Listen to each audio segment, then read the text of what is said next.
ನಮಸ್ಕಾರ ಸ್ನೇಹಿತರೆ, ಹೇಗಿದ್ರೆ ಎಲ್ಲರೂ ಚೆನ್ನಾಗಿದ್ದಾರೆ ಅನ್ಕೊಳ್ಳಿ ಸ್ನೇಹಿತರೆ. ಎಲ್ರಿಗೂ SBB ಮೀಡಿಯಾದ ಮತ್ತೊಂದು ವಿಡಿಯೋಗೆ ತಮಗೆಲ್ಲರಿಗೂ ಸ್ವಾಗತ ಸುಸ್ವಾಗತ. ಸ್ನೇಹಿತರೆ, ಈ ನವೆಂಬರ್ ತಿಂಗಳಿನಲ್ಲಿ ಸಿಂಹ ರಾಶಿಯವರ ಭವಿಷ್ಯ ಹೇಗಿರಲಿದೆ, ನವೆಂಬರ್ 26ರ ನಂತರ ನಿಮ್ಮ ಜೀವನದಲ್ಲಿ ಏನೆಲ್ಲ ಬದಲಾವಣೆಗಳನ್ನು ಈ ಸಿಂಹ ರಾಶಿಯವರು ಕಾಣಲಿದ್ದೀರಿ, ಈ ನವೆಂಬರ್ ತಿಂಗಳಿನಲ್ಲಿ ಉಂಟಾದಂತಹ ಗ್ರಹ ಸಂಚಾರಗಳು ನಿಮ್ಮ ಜೀವನದಲ್ಲಿ ಏನೆಲ್ಲ ಪರಿಣಾಮವನ್ನು ಬೀರಲಿದೆ, ಹಾಗೆಯೇ ನಿಮ್ಮ ಜೀವನದ ವಿವಿಧ ಅಂಶಗಳಾದಂತಹ ವೃತ್ತಿ, ಆರೋಗ್ಯ, ವೈವಾಹಿಕ ಜೀವನ, ಆರ್ಥಿಕ ಸ್ಥಿತಿ ಮತ್ತು ಶಿಕ್ಷಣದ ವಿಚಾರದಲ್ಲಿ ಏನೆಲ್ಲ ಬದಲಾವಣೆಗಳನ್ನು ಕಾಣಲಿದ್ದೀರಿ, ಯಾವುದರಲ್ಲಿ ಶುಭವಾಗಲಿದೆ, ಯಾವುದರಲ್ಲಿ ಬಹಳ ಎಚ್ಚರಿಕೆಯನ್ನು ವಹಿಸಬೇಕು, ಈ ತಿಂಗಳ ಗ್ರಹ ಸಂಚಾರದ ಪ್ರಕಾರ ಏನೆಲ್ಲ ಪರಿಣಾಮವನ್ನು ಕಾಣಲಿದ್ದೀರಿ ಎಂಬುದರ ಸಂಪೂರ್ಣ ಮಾಹಿತಿಯನ್ನು ತಿಳಿಸ್ಕೊಡ್ತಾ ಹೋಗ್ತಾನೆ ಸ್ನೇಹಿತರೆ. ಆದ್ದರಿಂದ ವಿಡಿಯೋನ ಸ್ಕಿಪ್ ಮಾಡದೆ ಇಲ್ಲಿಂದ ಕೊನೆ ತನಕ ನೋಡ್ತಾ ಬನ್ನಿ. ಸ್ಕಿಪ್ ಮಾಡಿ ವಿಡಿಯೋ ನೋಡೋದ್ರಿಂದ ಅಷ್ಟು ಇನ್ಫಾರ್ಮೇಷನ್ ಅರ್ಥ ಆಗೋದಿಲ್ಲ ಸ್ನೇಹಿತರೆ. ಸೊ ಫಸ್ಟಿಂದ ಏನು ತನಕ ವಿಡಿಯೋನ ವಾಚ್ ಮಾಡಿ. ಹಾಗೆ ನಮ್ಮ ಈ ವಿಡಿಯೋ ಇಷ್ಟ ಆಗಿತ್ತು ಅಂದರೆ ವಿಡಿಯೋಕ್ಕೆ ಒಂದು ಲೈಕ್ ಮಾಡಿ ಸ್ನೇಹಿತರೆ. ಯಾರೇನೂ ನಮ್ಮ ಚಾನಲ್ನ ಸಬ್ಸ್ಕ್ರೈಬ್ ಮಾಡ್ಕೊಂಡಿಲ್ಲ ಅವರು ಈಗಲೇ ಸಬ್ಸ್ಕ್ರೈಬ್ ಮಾಡ್ಕೊಳ್ಳಿ. ಸಬ್ಸ್ಕ್ರೈಬ್ ಮಾಡ್ಕೊಂಡು ಪ್ರತಿನಿತ್ಯ ವಿಡಿಯೋ ವಾಚ್ ಮಾಡ್ತಿರೋರಿಗೆ ಥ್ಯಾಂಕ್ ಯು ಸೊ ಮಚ್ ಅಂತ ಹೇಳ್ತಾ, ಇನ್ನು ತಡ ಮಾಡೋದು ಬೇಡ ಸ್ನೇಹಿತರೆ. ಗ್ರಹಗಳ ಸಂಚಾರ ಹೇಗಿರಲಿದೆ ಈ ಸಿಂಹ ರಾಶಿಯವರಿಗೆ ಅಂತ ಮೊದಲನೇದಾಗಿ ನೋಡ್ತಾ ಬರೋಣ.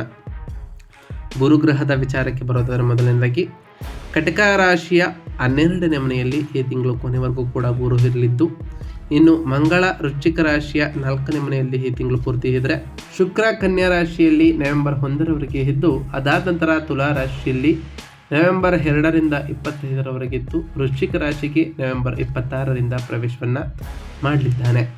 ಇನ್ನು ಬುಧ ಗ್ರಹದ ವಿಚಾರಕ್ಕೆ ಬರೋದಾದರೆ, ವೃಶ್ಚಿಕ ರಾಶಿಯಲ್ಲಿ ನವೆಂಬರ್ 22ರವರೆಗೆ ಇದ್ದಂತಹ ಬುಧನು ತುಲಾ ರಾಶಿಯ 3ನೇ ಮನೆಗೆ ನವೆಂಬರ್ 23ರಿಂದ ವಕ್ರ ಸ್ಥಾನದಲ್ಲಿ ಪ್ರವೇಶವನ್ನು ಮಾಡಿದ್ದಾನೆ. ಇನ್ನು ಸೂರ್ಯಗ್ರಹದ ವಿಚಾರಕ್ಕೆ ಬರೋದಾದರೆ, ಸೂರ್ಯನು ತುಲಾ ರಾಶಿಯ 3ನೇ ಮನೆಯಲ್ಲಿ ನವೆಂಬರ್ 16ರವರೆಗೆ ಇದ್ದು, ಅದಾದ ನಂತರ ವೃಶ್ಚಿಕ ರಾಶಿಯ 4ನೇ ಮನೆಗೆ ಅಂದರೆ ನವೆಂಬರ್ 16ರ ನಂತರ ಪ್ರವೇಶವನ್ನು ಮಾಡಲಿದ್ದಾನೆ.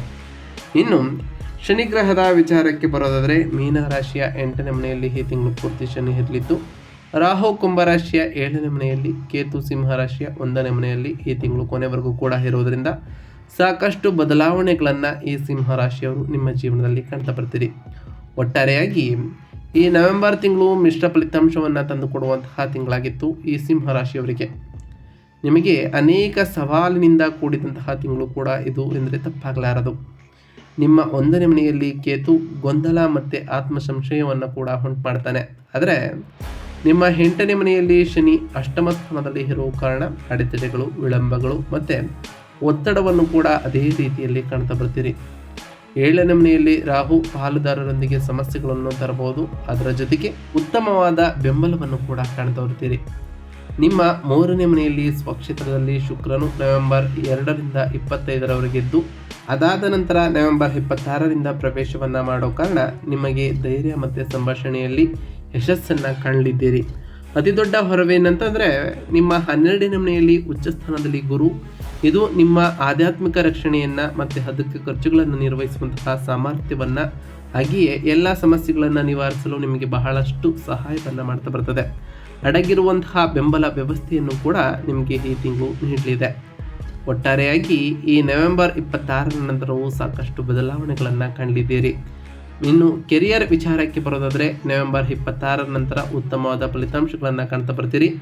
ವೃತ್ತಿಪರವಾಗಿ ನಿಮಗೆ ಕಡಿಮೆ ಕೆಲಸದ ಹೊರೆಯೂ ಕೂಡ ಇದೇ ತಿಂಗಳಿನಲ್ಲಿ ಕಂಡಿರ್ತೀರಿ. ಸ್ಥಾನದಲ್ಲಿ ಸ್ವಲ್ಪ ಬದಲಾವಣೆಗಳನ್ನು ಕೂಡ ಕಂಡಿರ್ತೀರಿ ಸ್ನೇಹಿತರೆ. ನೀವು ಸ್ವಲ್ಪ ಕಾಲ ರಜೆಯನ್ನು ಕೂಡ ತೆಗೆದುಕೊಳ್ಬೋದು ಅಥವಾ ಮನೆಯಿಂದ ಕೆಲಸವನ್ನು ಮಾಡ್ಬೋದು. ವಿಶೇಷವಾಗಿ ಈ 3ನೇ ವಾರದಿಂದ ಅಂದರೆ ಈ ಕೊನೆಯ ವಾರಗಳಲ್ಲಿ ಕುಜ, ರವಿ ಮತ್ತು ಶುಕ್ರ 4ನೇ ಮನೆಯಲ್ಲಿ ಅಂದರೆ ಗ್ರಹದ ಸ್ಥಾನವನ್ನು ಸೇರಿಕೊಂಡಿರೋದ್ರಿಂದ ಬಹಳ ಎಚ್ಚರಿಕೆಯಿಂದಲೂ ಕೂಡ ಈ ರಾಶಿಯವರು ಇರಬೇಕಾಗುತ್ತದೆ. ಅದರಲ್ಲೂ ಹೊಸ ಉದ್ಯೋಗಕ್ಕಾಗಿ ಹುಡುಕುತ್ತಿರುವವರು ಉತ್ತಮವಾದ ಅವಕಾಶಗಳನ್ನು ಮತ್ತು ನಿಮ್ಮ ಪ್ರಯತ್ನಗಳಲ್ಲಿ ಯಶಸ್ಸನ್ನು ಕೂಡ ಪಡೆದುಕೊಳ್ತಾ ಹೋಗ್ತೀರಿ. ವಿಶೇಷವಾಗಿ ಹೇಳ್ಬೇಕಂತಂದರೆ, ನವೆಂಬರ್ 2ರಿಂದ 25ರ ನಡುವೆ ಶುಕ್ರನು ಬಲವಾಗಿರುವಾಗ, ಹಾಗೆಯೇ ನವೆಂಬರ್ 23ರಿಂದ ನಿಮ್ಮ 3ನೇ ಮನೆಯಲ್ಲಿ ಬುಧ ವಕ್ರನಾಗುವ ಕಾರಣ ನಿಮ್ಮ ಸಂಭಾಷಣೆಯೊಂದಿಗೆ ಸ್ವಲ್ಪ ಜಾಗರೂಕರಾಗಿಯೂ ಕೂಡ ಈ ರಾಶಿಯವರು ಇರಬೇಕಾಗಿರುತ್ತದೆ. ಹಾಗೆಯೇ ಇದು ನಿಮ್ಮ ಉದ್ಯೋಗ ಪಡೆಯುವುದರಲ್ಲಿ ಸ್ವಲ್ಪ ವಿಳಂಬಕ್ಕೆ ಕೂಡ ಕಾರಣವಾಗಬಹುದು. ಅದರಿಂದ ಬಹಳ ಎಚ್ಚರಿಕೆಯಿಂದ ಈ ರಾಶಿಯವರು ಇರಬೇಕಾಗಿರುತ್ತದೆ ಸ್ನೇಹಿತರೆ. ಇನ್ನು ಆರೋಗ್ಯದ ವಿಚಾರಕ್ಕೆ ಬರೋದಾದರೆ, ಆರೋಗ್ಯದ ದೃಷ್ಟಿಯಿಂದ ಈ ನವೆಂಬರ್ ತಿಂಗಳು ಬಹಳ ಸರಾಸರಿಯಾಗಿತ್ತು. 1ನೇ ಮನೆಯಲ್ಲಿ ಕೇತು, 8ನೇ ಮನೆಯಲ್ಲಿ ಶನಿ ಈ ಸಿಂಹ ರಾಶಿಯವರಿಗೆ ಇರುವ ಕಾರಣ ಕಡಿಮೆ ಶಕ್ತಿ, ಆಯಾಸ ಮತ್ತು ಸ್ಪಷ್ಟ ಕಾರಣವಿಲ್ಲದೆ ಅಸ್ವಸ್ಥತೆಯ ಭಾವನೆಯನ್ನು ಕೂಡ ಕಾಣಬಹುದಾಗಿದೆ. ಈ ತಿಂಗಳಿನಲ್ಲಿ ದೊಡ್ಡ ಆರೋಗ್ಯ ಸಮಸ್ಯೆಗಳೇನು ಸೂಚಿಸಲ್ಲ ಸ್ನೇಹಿತರೆ ಈ ರಾಶಿಯವರಿಗೆ. ಆದರೆ ನೀವು ಸರಿಯಾದ ವಿಶ್ರಾಂತಿಯನ್ನು ತೆಗೆದುಕೊಳ್ಬೇಕು ಮತ್ತು ಒತ್ತಡ ಹೆಚ್ಚಾಗದಂತೆ ನಿಮ್ಮ ಜೀವನದಲ್ಲಿ ನೋಡ್ಕೊಳ್ಬೇಕಾಗಿರುತ್ತದೆ. 12ನೇ ಮನೆಯಲ್ಲಿ ಗುರು ನಿಮ್ಮ ನಿದ್ರೆಯನ್ನು ಕೂಡ ಕಾಪಾಡ್ತಾ ಬರ್ತಾನೆ. ಅದರಿಂದ ಎಚ್ಚರಿಕೆಯಿಂದ ಈ ರಾಶಿಯವರು ಇರಬೇಕಾಗಿರುತ್ತದೆ ಸ್ನೇಹಿತರೆ. ಇನ್ನು ವ್ಯಾಪಾರ ಮತ್ತು ಪಾಲುದಾರಿಕೆಯ ವಿಚಾರದ ಬಗ್ಗೆ ಮಾತನಾಡ್ತಾ ಬರುತ್ತಾರೆ. ವ್ಯಾಪಾರ ಮಾಡುವಂತಹ ಈ ರಾಶಿಯ ಜನರಿಗೆ ವ್ಯಾಪಾರದಲ್ಲಿ ಒಂದು ಸರಾಸರಿಯಾದಂತಹ ತಿಂಗಳಾಗಿತ್ತು. 8ನೇ ಮನೆಯಲ್ಲಿ ಶನಿ ಅನಿರೀಕ್ಷಿತವಾದ ವಿಳಂಬಗಳನ್ನು ಕೂಡ ತರ್ತಾನೆ. 7ನೇ ಮನೆಯಲ್ಲಿ ರಾಹು ಇರೋದರಿಂದ ನೀವು ಪಾಲುದಾರರೊಂದಿಗೆ ಬಹಳ ಜಾಗರೂಕರಾಗಿ ಇರಬೇಕಾಗಿರುತ್ತದೆ. ಕುರುಡರಾಗಿ ಯಾರನ್ನು ನಂಬೇಡಿ. ಎಲ್ಲ ಒಪ್ಪಂದಗಳನ್ನು ಸ್ಪಷ್ಟವಾಗಿ ಇಡಿ ಸ್ನೇಹಿತರೆ. ಕೆಲವರು ನಿಮ್ಮನ್ನು ತಪ್ಪು ವ್ಯವಹಾರದಲ್ಲಿ ಹೂಡಿಕೆ ಮಾಡಲು ಪ್ರಭಾವಿಸಲು ಪ್ರಯತ್ನಿಸಬಹುದು. ಅದರಿಂದ ಬಹಳ ಎಚ್ಚರಿಕೆಯಿಂದ ಇರಿ ಸ್ನೇಹಿತರೆ.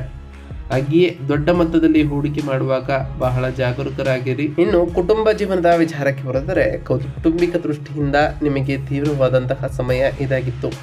ನೀವು ಕುಟುಂಬ ಸದಸ್ಯರೊಂದಿಗೆ ಮನೆಯಲ್ಲಿ ಹೆಚ್ಚು ಸಮಯವನ್ನು ಕೂಡ ಕಳೆಯಬಹುದು. ನಿಮ್ಮ 4ನೇ ಮನೆಯಲ್ಲಿ ಕುಜ ರವಿ ಯುತಿ ಮನೆಯಲ್ಲಿ ವಾದಗಳನ್ನು ಮತ್ತು ನಿಮ್ಮ ತಾಯಿಯ ಆರೋಗ್ಯಕ್ಕೆ ಸಂಬಂಧಪಟ್ಟಂತಹ ಚಿಂತೆಗಳನ್ನು ಸೃಷ್ಟಿಸಬಹುದು. ಅದರಿಂದ ಬಹಳ ಎಚ್ಚರಿಕೆಯಿಂದ ಇರಿ. 7ನೇ ಮನೆಯಲ್ಲಿ ರಾಹು ನಿಮ್ಮ ಜೀವನ ಸಂಗಾತಿಯೊಂದಿಗೆ ತಪ್ಪು ತಿಳುವಳಿಕೆಗಳು ಕೂಡ ಕಾರಣವಾಗಬಹುದು. ಹಾಗೆಯೇ 1ನೇ ಮನೆಯಲ್ಲಿ ಕೇತು ಇರುವ ಕಾರಣ ನೀವು ಒಂಟಿತನವನ್ನು ಅನುಭವಿಸ್ಬೋದು. ನೀವು ತಾಯಿಯಿಂದಿರಬೇಕು ಮತ್ತು ಸಾಮರಸ್ಯವನ್ನು ಕಾಪಾಡಿಕೊಳ್ಳಲು ಶುಕ್ರನ ಸಹಾಯಕ ಶಕ್ತಿಯನ್ನು ಬಳಸಬೇಕಾಗುತ್ತದೆ ಸ್ನೇಹಿತರೆ. ಇದರಿಂದ ಸಾಕಷ್ಟು ಬದಲಾವಣೆಗಳನ್ನು ಕೂಡ ನಿಮ್ಮ ಜೀವನದಲ್ಲಿ ಕಾಣ್ತಾ ಬರ್ತೀರಿ ಸ್ನೇಹಿತರೆ. ಇನ್ನು ಈ ರಾಶಿಯವರಿಗೆ ಸಂಬಂಧಪಟ್ಟಂತಹ ಆರ್ಥಿಕ ಸ್ಥಿತಿ ಹೇಗಿರಲಿದೆ ಅಂತ ನೋಡ್ತಾ ಬರೋದಾದರೆ, ಆರ್ಥಿಕ ಸ್ಥಿತಿಯು ಪ್ರಯೋಜನಕಾರಿಯಾಗಿರ್ತದೆ. ಈ ನವೆಂಬರ್ ತಿಂಗಳಿನಲ್ಲಿ ನಿಮ್ಮ ಅನಿರೀಕ್ಷಿತವಾದ ಮೂಲಗಳಿಂದ ಹಣವನ್ನು ಪಡೆದುಕೊಳ್ತಾ ಹೋಗ್ತೀರಿ.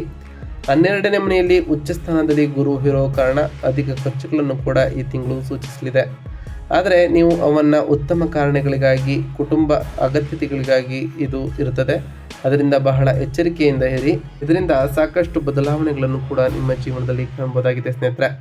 ನೀವು ಬ್ಯಾಂಕ್ ಸಾಲದ ಮೂಲಕ ವಾಹನ ಅಥವಾ ಆಸ್ತಿ ಅಥವಾ ಕೆಲವು ಗೃಹೋಪಕರಣಗಳನ್ನು ಕೂಡ ಖರೀದಿಸಬಹುದು. ಈ ತಿಂಗಳಿನಲ್ಲಿ ಕಡಿಮೆ ಮೊತ್ತದಲ್ಲಿ ಹೂಡಿಕೆ ಮಾಡುವುದು ಕೂಡ ಈ ರಾಶಿಯವರಿಗೆ ಒಳಿತಾಗಿರಲಿದೆ ಸ್ನೇಹಿತರೆ.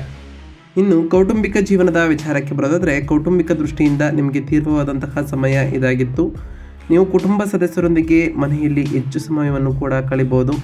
ನಿಮ್ಮ 4ನೇ ಮನೆಯಲ್ಲಿ ಕುಜ ರವಿ ಯುತಿ ಮನೆಯಲ್ಲಿ ವಾದಗಳನ್ನು ಅಥವಾ ನಿಮ್ಮ ತಾಯಿಯ ಆರೋಗ್ಯಕ್ಕೆ ಸಂಬಂಧಪಟ್ಟಂತಹ ಚಿಂತೆಗಳನ್ನು ಕೂಡ ಸೃಷ್ಟಿಸಬಹುದು. 7ನೇ ಮನೆಯಲ್ಲಿ ರಾಹು ನಿಮ್ಮ ಜೀವನ ಸಂಗಾತಿಯೊಂದಿಗೆ ತಪ್ಪು ತಿಳುವಳಿಕೆಗಳು ಕೂಡ ಕಾರಣವಾಗಬಹುದು. 1ನೇ ಮನೆಯನ್ನು ಕೇತು ಇರುವ ಕಾರಣ ನೀವು ಒಂಟಿತನವನ್ನು ಕೂಡ ಅನುಭವಿಸ್ಬೋದು ಸ್ನೇಹಿತರೆ. ಆದ್ದರಿಂದ ಈ ಟೈಮ್ನಲ್ಲಿ ಬಹಳ ತಾಳ್ಮೆಯಿಂದ ಇರಬೇಕು. ಹಾಗೆಯೇ ಸಾಮರಸ್ಯವನ್ನು ಕಾಪಾಡಿಕೊಳ್ಳಲು ಶುಕ್ರನ ಸಹಾಯಕ ಶಕ್ತಿಯನ್ನು ಬಳಸಬೇಕು ಸ್ನೇಹಿತರೆ. ಇದರಿಂದ ಸಾಕಷ್ಟು ಬದಲಾವಣೆಗಳನ್ನು ಕೂಡ ನಿಮ್ಮ ಜೀವನದಲ್ಲಿ ಕಾಣ್ತಾ ಬರ್ತೀರಿ. ಒಟ್ಟಾರೆಯಾಗಿ ಈ ನವೆಂಬರ್ 26ರ ನಂತರ ಒಂದಿಷ್ಟು ಸಕಾರಾತ್ಮಕವಾದ ಬದಲಾವಣೆಗಳ ಜೊತೆಗೆ ಒಂದಿಷ್ಟು ಎಚ್ಚರಿಕೆಯ ಸೂಚನೆಗಳನ್ನು ಕೂಡ ಕಾಣ್ತಾ ಬರ್ತೀರಿ ಸ್ನೇಹಿತರೆ. ಈ ತಿಂಗಳಿನಲ್ಲಿ ಮಾಡಬೇಕಾಗಿರುವಂತಹ ಸರಳ ಪರಿಹಾರಗಳೇನು, ಈ ಪರಿಹಾರಗಳನ್ನು ಅನುಸರಿಸೋದ್ರಿಂದ ಏನೆಲ್ಲ ಬದಲಾವಣೆಗಳನ್ನು ಕಂಡಿದ್ದೀರಿ ಅಂತ ಒಂದೊಂದಾಗಿ ತಿಳಿಸ್ಕೊಡ್ತಾ ಹೋಗ್ತಾನೆ ಸ್ನೇಹಿತರೆ. ಗಮನ ಬಿಟ್ಟು ನೋಡ್ತಾ ಬನ್ನಿ. ಪ್ರತಿ ಶುಕ್ರವಾರದಂದು ತಾಯಿ ಲಕ್ಷ್ಮೀ ದೇವಿಗೆ ಪೂಜೆಯನ್ನು ಸಲ್ಲಿಸಿ ಸ್ನೇಹಿತರೆ. ಲಕ್ಷ್ಮೀ ದೇವಿಗೆ ಪ್ರಿಯವಾಗಿರುವಂತಹ ಬಿಳಿ ಹೂಗಳನ್ನು ಅರ್ಪಿಸಿ ಪೂಜೆಯನ್ನು ಸಲ್ಲಿಸೋದ್ರಿಂದ ಸಾಕಷ್ಟು ಬದಲಾವಣೆಗಳನ್ನು ನಿಮ್ಮ ಜೀವನದಲ್ಲಿ ಕಾಣ್ತಾ ಬರ್ತೀರಿ. ನೀವು ಅಂದುಕೊಂಡಿರುವಂತಹ ಕಾರ್ಯಗಳು ಕೂಡ ಯಾವುದೇ ಅಡೆತಡೆ ಇಲ್ಲದೆ ನೆರವೇರುತ್ತಾ ಬರ್ತದೆ ಸ್ನೇಹಿತರೆ. 8ನೇ ಮನೆಯಲ್ಲಿ ಶನಿ ಅಷ್ಟಮ ಸ್ಥಾನದಲ್ಲಿ ಇರೋ ಕಾರಣ ಪ್ರತಿ ಶನಿವಾರದಂದು ಹನುಮಾನ್ ಚಾಲಿಸವನ್ನು ಅಥವಾ ಶನಿ ಸ್ತೋತ್ರವನ್ನು ಪಠಿಸಿ ಸ್ನೇಹಿತರೆ. ಪ್ರತಿ ಶನಿವಾರ ಓಂ ಶಂ ಶನೈಶ್ವರಾಯ ನಮಃ ಎಂಬ ಮಂತ್ರವನ್ನು ಜಪಿಸುವುದರ ಜೊತೆಗೆ ಆ ಶನಿದೇವರಿಗೆ ಪ್ರಿಯವಾಗಿರುವಂತಹ ಕಪ್ಪು ಎಳ್ಳಿನ ಬತ್ತಿಯನ್ನು ಶನಿದೇವರ ದೇವಸ್ಥಾನದಲ್ಲಿ ಹಚ್ಚೋದ್ರಿಂದ ಸಾಕಷ್ಟು ಬದಲಾವಣೆಗಳನ್ನು ಕೂಡ ನಿಮ್ಮ ಜೀವನದಲ್ಲಿ ಕಾಣಬಹುದಾಗಿದೆ ಸ್ನೇಹಿತರೆ. 1ನೇ ಮನೆಯಲ್ಲಿ ಕೇತು ಇರೋ ಕಾರಣ ಪ್ರತಿದಿನ ಗಣೇಶನನ್ನು ಪೂಜಿಸಿ ಸ್ನೇಹಿತರೆ. ಓಂ ಗಂ ಗಣಪತಿಯೇ ನಮಃ ಎಂಬ ಮಂತ್ರವನ್ನು ಜಪಿಸಿ.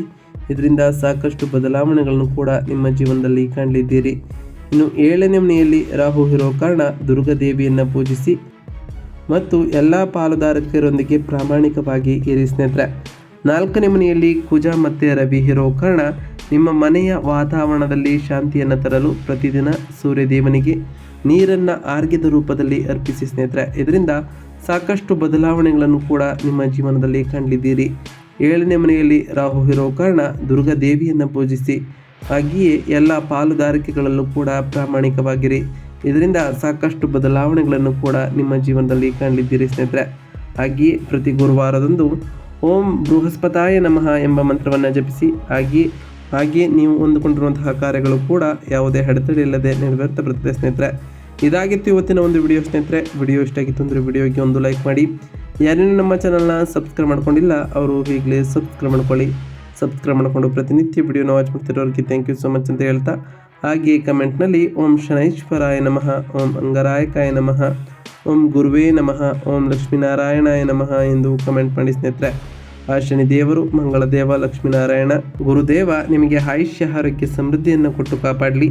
ನೀವು ಅಂದುಕೊಂಡಿರುವಂತಹ ಕಾರ್ಯಗಳು ಯಾವುದೇ ಅಡೆತಡೆ ಇಲ್ಲದೆ ನೆರವೇರಲಿ ಅಂತ ದೇವರಲ್ಲಿ ಕೇಳ್ಕೊಡ್ತಾ ಸಿಗ್ತೀನಿ ಮತ್ತೊಂದು ವಿಡಿಯೋದೊಂದಿಗೆ ಸ್ನೇಹಿತರೆ. Thank you for watching.